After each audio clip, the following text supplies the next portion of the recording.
backwoods. Born in the backwoods. Raised by a bear. Raised by a bear. Got cast iron nuts. Got cast iron nuts. And 2 coats of hair. And 2 coats of hair. Got a stainless steel dick. Got a stainless steel dick. Yeah, it's a mean prick. Yeah, mean prick. I'm a mean motherfucker. I'm a mean motherfucker. Who don't take no shit. I don't take no shit. I'm Joe with the ODT Veteran Podcast, and I have you guys out here. Who are you and what do you do? If you want to start, Aaron.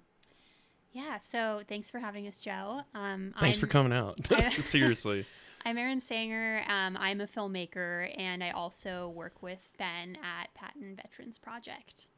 Yeah, my name is Benjamin Patton. I am not a veteran, but I do have several generations of West Pointers in my family. Too many generals, to be honest, going back to class of 1812.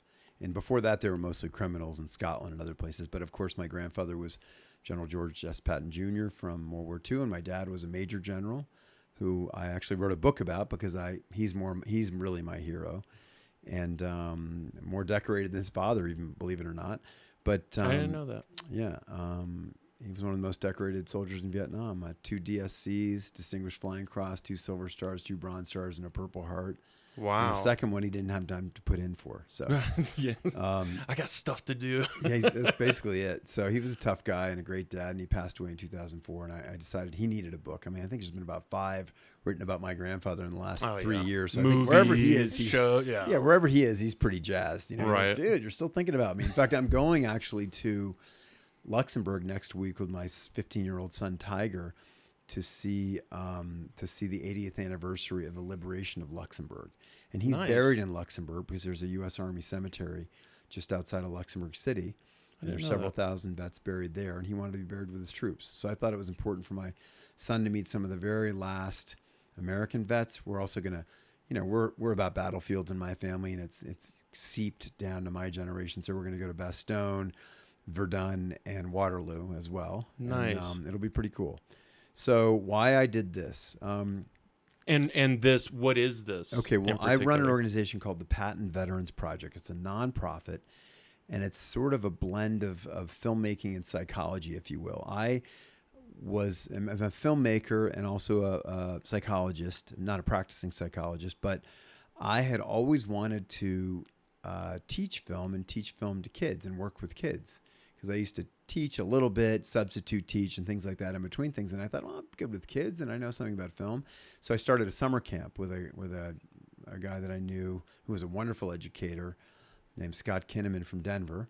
And we used to do them here in Denver, and then also in Massachusetts on my farm my family had, and we'd have 2-week film camps. So over the course of maybe 8 years of doing this, 8 summers of doing this, I started to see that a lot of these kids, teenagers like 12 to 17, we had a 2-week film camp. It was just about making movies and having fun outside and, just kind of a summer campish kind of vibe to it. And they started making films about identity. And we all know that if there's ever a time when our identity changes, it's during adolescence. So it's about my first pimple, my first kiss, getting in a fight in the schoolyard or whatever it is, or dreaming about what I want to be when I grow up. And so I was doing that, and then I had a conversation with my dad's chopper pilot, who's actually the last chapter in my book, which is Growing Up Patton. And he lives in Colorado Springs, and he said, this kind of process might be helpful for veterans that are trying to find their new norm coming back from deployment. So in 2011, I got an invitation to Fort Carson. Met the commanding general of the 4th Infantry Division and the hospital commander, both of whom joined my board later on. And, he said, I met him. I heard all these 10 huts when he was coming into the classroom on our first day. And he said, okay, Patton, show me your shit. I got 10 minutes. And about an hour later, he said, this is cool. So we started doing these things at a bunch of bases. And it was very powerful, very transformative. And the idea behind it is that a veteran comes in, and in the case of working with people coming back from deployment or transitioning out of the military, a lot of times, they were in a warrior transition unit, and their battalion commander said, you're going to go to this damn workshop. Right. So, but as soon as they came, I would say, if you don't like it, you can leave. But the idea is you bring a bunch of vets together, maybe 10, 15 vets, you surround them with professional instructors and really good equipment, and they learn how to make films ostensibly. And that's really what it is. You could call it a recreational workshop for veterans to make movies together. But the secret sauce of it is collaboration.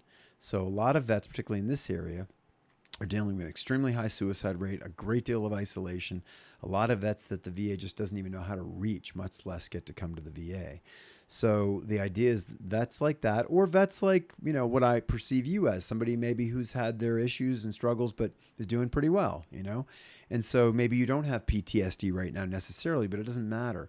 You come in, you work with other vets, and if you are an isolated vet, you probably don't want to talk to civilians like me, no matter who my grandfather is, or Aaron, or even other vets sometimes. And probably that's why some people even come up to this part of the country. So you bring them together, you kind of drop them in with a group of other vets. They start making movies. They forget about that they're there maybe going to get something other than filmmaking out of it, which they do, but they just get immersed in this thing. Wow, I got to make a film. And they end up collaborating with others, self-selected small groups, to make films about whatever they want. And then we conceive them, we shoot them and edit them in a day. Talk about them while you're doing it. Show them. Yeah. Yeah. And by the end, you've made some friends. You've made a film. You've finished something. You've had a sense of purpose for a couple days. Opened up a little. Yeah. You've possibly opened up a little bit. And then by the end of it, you realize this isn't just about filmmaking. This is about collaboration, fellowship, getting out of your isolated space where you're sort of living in circles, in a roundhouse.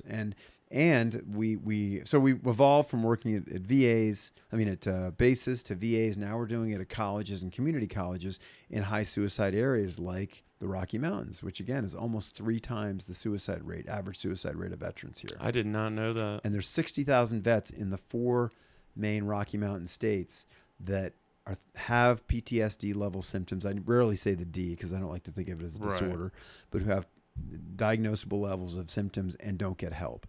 So the VA has now hired us to do a pilot program to try to find these veterans, bring them into these workshops, and if possible, get them to, I would say, flip a switch, if you will. Maybe it's a very slow switch, but to sort of be a pivot or a gateway for that veteran who doesn't want to talk to anybody, doesn't want to go to the VA, doesn't want to get their meds, doesn't want to talk to their ex-wife, their kids won't talk to them, to sort of change their attitude toward themselves. And the final thing I'll say is that a wonderful VA mental health chief in New York, who is very well thought of, Dr. Rachel Yehuda, she said to me, and we did about 7 workshops at the Bronx VA a few years ago. She said, what this workshop does is it helps a veteran change their perspective on things. And if you can get a veteran to look at something in a different way, then anything is possible. Yeah. So we're just the gateway. And then we have, in this particular contract, at the other end of it, we have a person that works for us that Mike Lehman. He's an OIF vet, wonderful guy. Did our workshop last year, and they're there to sort of follow up with them and see how they're doing. Did you get care? Do you want to come to the cookout? Have you tried healing waters? That kind of thing. And we're starting to see the results, and I hope that after proving our model and doing it all over the place, including in Israel, successfully years ago, now we sort of start over having proven the model to the extent that we did a VA clinical study that showed that 8 out of 10 of the vets that came to our workshop that had post-traumatic stress and were not getting any mental health support took an appointment with the VA within a couple of months. So that's pretty powerful. So that's what I would lead into, and I would just turn it to Aaron, who's a relatively new instructor, but a very talented documentary filmmaker, also from New York and Denver, or Colorado, I should say. And I'm interested to hear her talk about her personal experience of having done several of these workshops. And this weekend, she's going to be leading a workshop in Laramie. And just of what you found when you came, what surprised you, and maybe share a personal experience. Tell us about yourself. Yeah. No. Sorry, I pretended I was Joe for a second.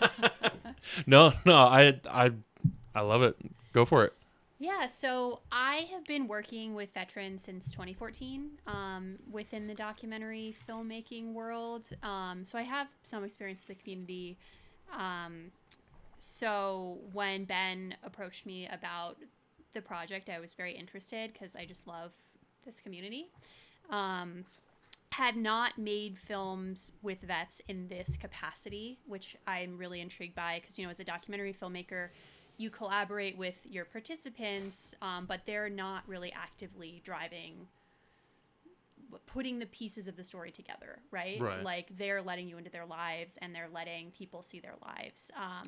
And then you sort of collaborate in how you put the film together. But like this workshop is like, you guys telling your stories yourselves entirely. Whether it's like traumatic, emotional, or whatever, it's them opening up, or us opening up to people we have no idea about. You know what I mean? That we're Yeah. meeting for the first time, kind of thing.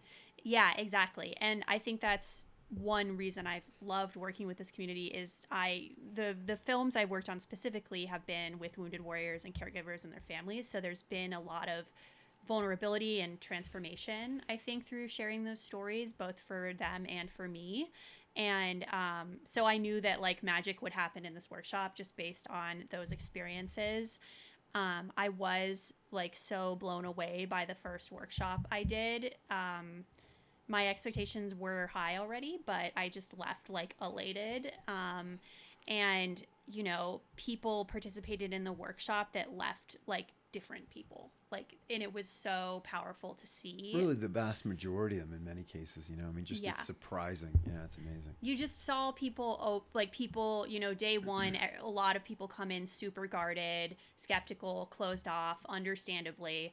And then, like, by day 3 of that workshop, like, the most guarded people, like, a switch had flipped and were, like, so outgoing, filled with joy, like, Social and gratitude. butterfly. Exactly. It was amazing to witness.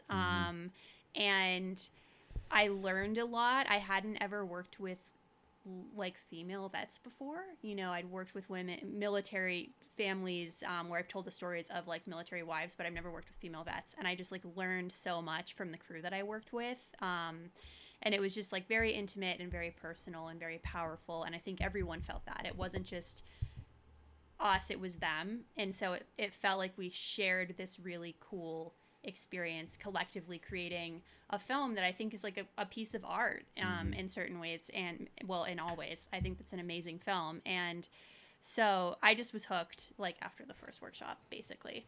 You know, and I think, well, 2 points I just want to follow up is one, what's important now is that opening up happens, and that's what you need to capture. You know, you have maybe a week, a month, 2 months, 3 months to capture that vet when they're in that place. Yeah. The ones that are struggling, you know, they're No. feeling your workshop too, you know, that you were at, that you know, I don't have to mention their names, but Right. you know who they were. And so that's why this follow-up by an OIF vet who works with the VA saying, hey, what can I do for you, before that closes back up again and they go back to playing Fortnite for 20 hours a day and drinking Red Bull with the shades pulled down. And that's an actual example. Right. The other thing that I think's really important about this, and I'm speaking to vets that might do this, and you can find out about it. I know you'll ask me this at the end, but at pattonveteransproject.org, it shows the upcoming workshops.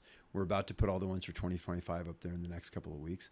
But they're all free. They're Friday nights, all day Saturday and Sunday. And then a month later, we show the films in front of a community setting, you know, because a big part of this is bringing civilian community and the military together, you know. In fact, I'm actually working on a book about that. But the thing that's really significant about this too is that it's safe. It's safe insofar as we have people that are sensitive to veterans' experiences. I mean, I've never missed a meal or heard a shot fired in anger, but there are also, you know, but we have analogous experiences. I was in New York when 9/11 happened, and I have a friend that was killed at 9/11. But it's important because it's safe. Like, you can come into this environment and you decide what film you're going to be in. Right. You happen to be the protagonist in your film, and it was largely one that you came up with the idea with. But, you know, another time you'd come back and you might say, well, I want to be behind the camera and I don't want my name to be in the credits. Somebody else might say that. So it's very safe and it's collaborative, which is critical because, look, nobody takes their own life. Nobody hurts themselves when they're hanging out with their buddies, making movies or going to church or at a cookout. Right. You know, it's in the middle of the night when your wife's out to dinner and you're in the back of a trailer park or something, you know, I mean, whatever, or some dark place or a national park or your attic. But here, you know, you're working together with somebody. And if the three of us made a film about grief, for example, you know, maybe you had someone you lost in Iraq, and maybe your, you know, mother passed away when you were deployed, and my, you know, I lost my marriage or something. We could make a film about grief, and it wouldn't, if it was about any one of us, it wouldn't be relevant to the rest of us, and it wouldn't be relevant to that many other people. But if the three of us could come up with what's called an archetypal story, like a fictionalized story that that is representative of a larger idea, which is what an And we can all archetype is. relate to it. Not just kinda us, but thing, imagine yeah. how many more people. Right. Yeah. So that's kind of why I think it works, and why I think both of us are so committed to it. Well, to what you had said earlier about how there's people there that work with the VA, there's people that work with other foundations and things like that. I think that's what really places you guys apart from other workshops, other veteran setups that are like this, which I haven't seen any other ones that are like what you guys have going. Well, And having people there that are working with the VA that are able to, hey, you just finished doing this, you're kind of, and you got that little space where this is where we act, this is where we get people out of their house, this is where we get them help if they need help. Having all of those things there makes such a huge difference. I'm actually, knock on wood, I'm going in for an interview for a VA job, and I'm genuinely excited because it's for disabled veterans to help them find jobs, and I'll be working with a lot of vets, which gets me excited because then I can point them in directions of this workshop or Combat Recovery Foundation. If you need a character reference, give us a call. You know what I mean? You know? Trust me, I already But let me say this though. I think that Aaron can speak to the fact of why this particular modality or medium is so powerful, both in terms of, just it's how ubiquitous it is and how it really encompasses a lot of other kinds of things. Maybe you can speak to the power of this medium as, probably more powerful than anything we've ever had an opportunity to work with, to tell stories. Yeah, well, you can't really make films alone. You kind of can. You can try. Like, a few people can get away with it, but it's an inherently collaborative medium. So I think that, for people who are experiencing post-traumatic stress and may feel isolated, like, you immediately have to pull yourself out of the isolation to work with a group of people to accomplish a singular goal that you're all working towards. Right. There's that element of it that is just... A lot of vets are missing that when they get out as well.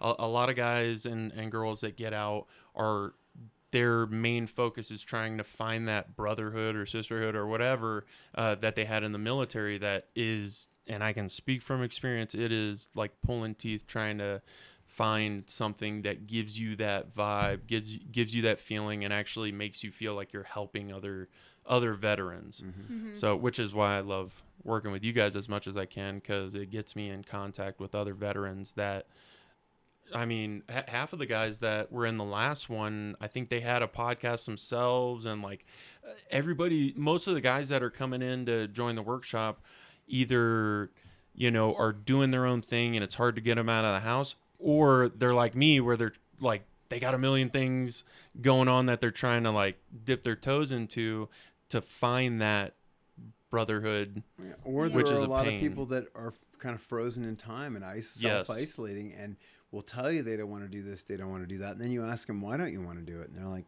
I don't know.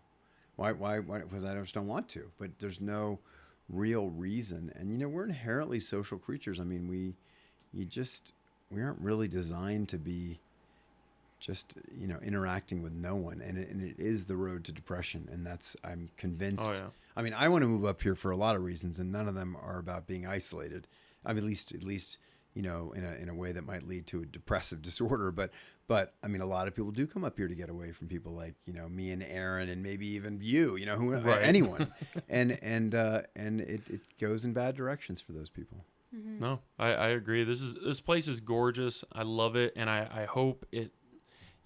I was genuinely surprised to find out how many veterans are in Colorado alone. Not just Denver, not just Colorado Springs, not just northern Colorado. Like, we are everywhere in this state, and it's, for me, it's getting the information out there so vets know that these things are going on. Because if I had known about you guys earlier, I 100% would have tried hopping on and to see what I could do. I mean, but again, as I've told you many times, for the ones that are most in need of not just the recreational escape, but a collaborative, therapeutic gateway experience. You have to reach out there and take their hand. You know what I mean? So the hardest part, the only difficult part about this workshop when we do it right, is when it's going smoothly, is recruiting and getting them in the door. Once they get in the door, that's our job to keep them there. But that, and the other end of it is having the hand reach out at the end of the workshop from someone else to really help them work on things. Whether it's just make a new friend or take their meds or see a psychologist or a couples counselor. You guys have a really good avenue to get in contact with a bunch of veterans, because most of the people that are wanting to go to this workshop have other groups of people that have never heard of this, you know what I mean? So you guys have a really good setup when it comes to getting in contact with other vets. What we do and we don't. Because again, they're hard to reach and they don't want to be reached. And so a lot of times it's not like, hey, look up the website and give a call. It's like, hey, can I have Ben Patton or Aaron Sang or whoever else give you a call and convince you? So it's hard, and we need folks like you, because where the vets are up here. We don't so much, No, and so we need your help to make this a thing. And I personally think it's just about as powerful a modality to help vets as you can imagine. We just need to make a picture of you with the Uncle Sam outfit going, we want you. Well, you look a lot better in an Uncle Sam outfit. But hey, Joe, I get gray hair. No. Aaron could finish it up and tell you what we have planned. We sort of talked about ultimately we want to do this everywhere, but it's going to take some time and money and veterans, and it takes a village, or it takes a team. So perfect. If I can wave off and let hey, do your thing. I genuinely appreciate you guys coming out here and taking the time to go. So I think the main thing I wanted you guys here for is to make sure people know that this isn't like a once in a every now and then kind of thing. This is we are here to keep doing this, to keep getting veterans out of the house, to keep getting them to talk to other people that genuinely want to help vets.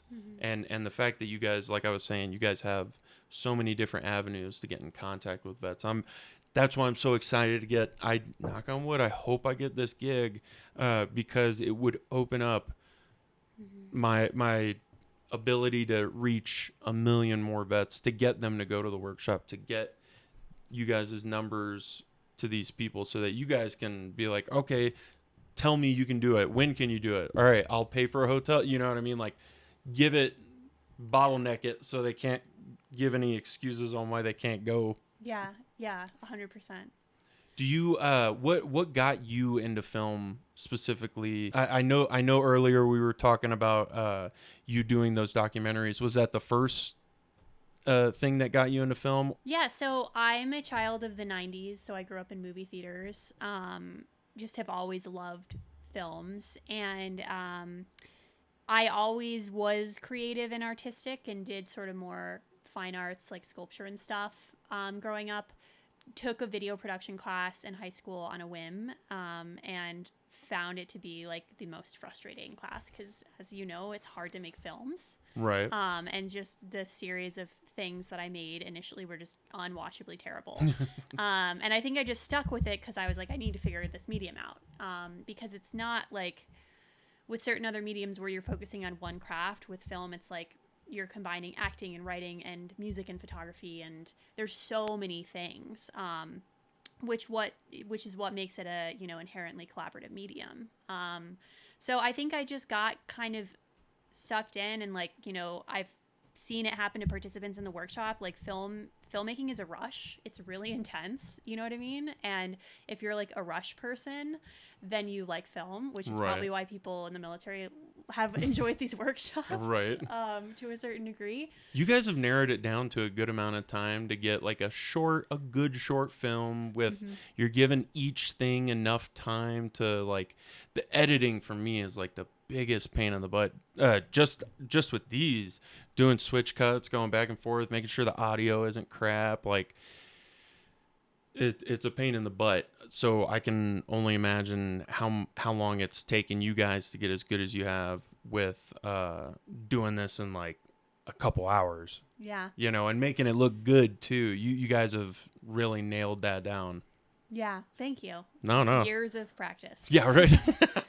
Yeah. No. I genuinely think that if you guys keep doing what you're doing, it's gonna be I think you guys could be a program specifically with the VA to help veterans. Hey, we have these workshops, and it's something that we can do in each state where, Ben doesn't have to go to each and everything. He's able to disseminate it with other people and have them handle it, like yourself, in different states. Like, basically find you, Randy, Mike, all of you guys, and have different versions of you in Montana, Iowa, stuff like that. And I work with a lot of vets out in Iowa as well. And I know their biggest thing is just trying to get people to go to, the job fairs, the, stuff like that. So getting them to go to this would be just as hard. It's just as hard as it is out here. It's like pulling teeth, getting people to go.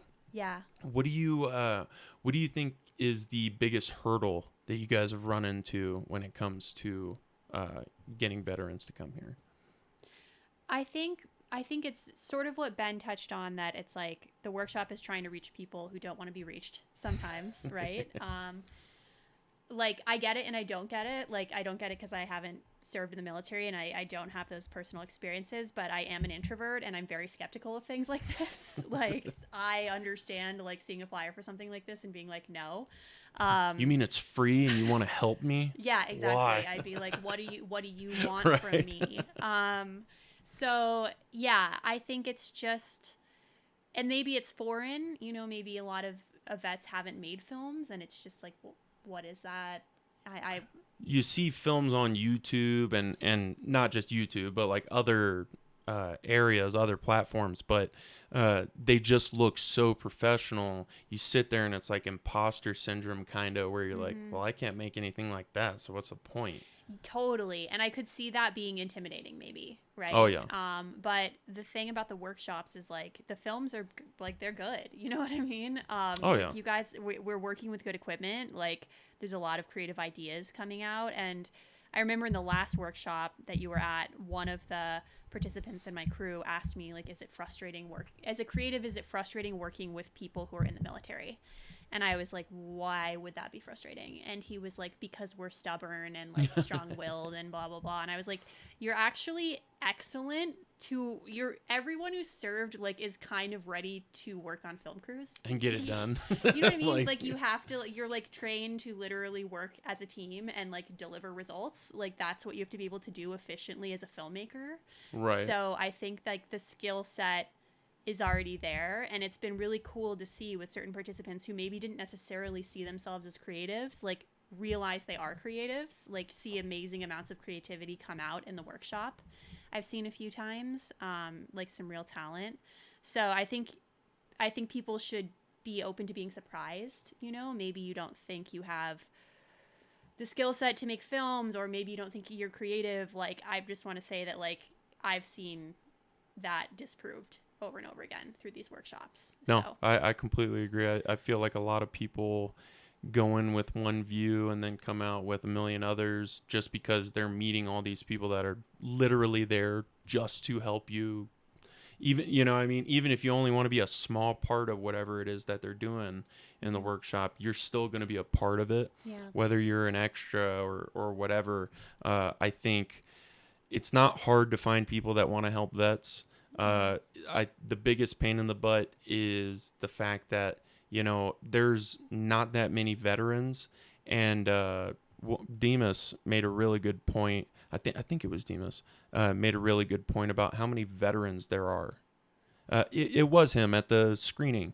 I know it's less than 2% of people in America volunteer for military service, and the people outside of, or like once you get out, I want to say it's like 7% or something, but it's still a very low percentage of people that are veterans, and an even smaller percentage of people that volunteer to serve our country. And every day it's dwindling more and more. Yeah. And every day we're losing more and more veterans to suicide and things like that. I think what you guys are doing is definitely on the right track to keeping people from sitting at home by themselves, stewing, talking to themselves about how dumb they, you know what I mean? Like just self-demeaning stuff when all you got to do is get out, get around other people, brothers and sisters that have been through,